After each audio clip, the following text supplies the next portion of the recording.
The purpose of this paper is to discuss some of the common problems associated with the livestock industry today and the environment, such as methane emissions and water pollution.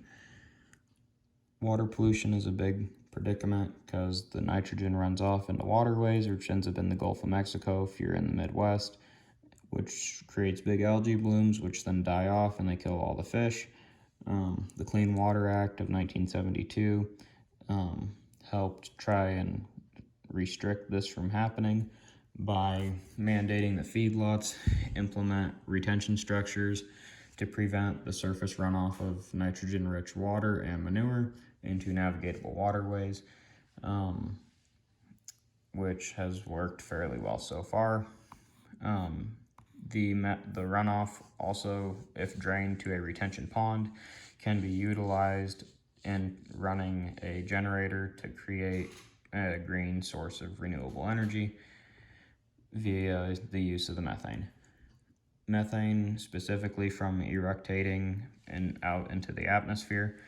is a result of having a lot of NDF in your diet and a lot of gram-positive bacteria in the rumen of a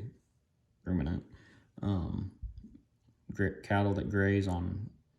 that are finished on grass,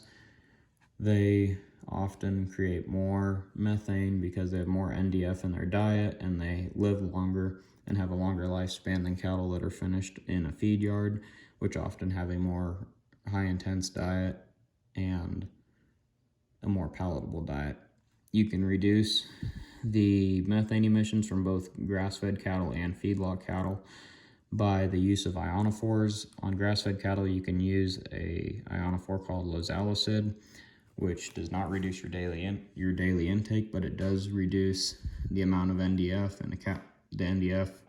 in a cattle or in a cow. In a feedlot setting, you can use a ionophore called moniacin,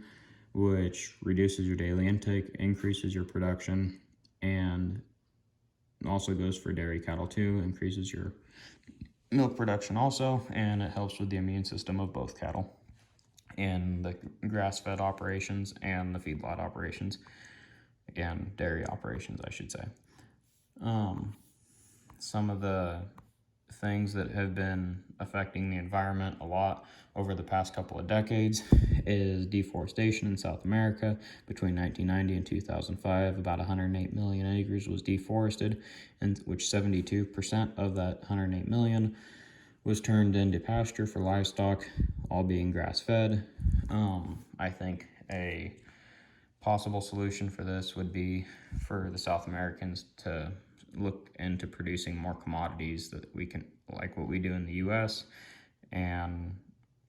finish their cattle in feedlots and spend less time out on grass. We also have been working on genetics the last several decades to improve each animal unit to get the most out of them.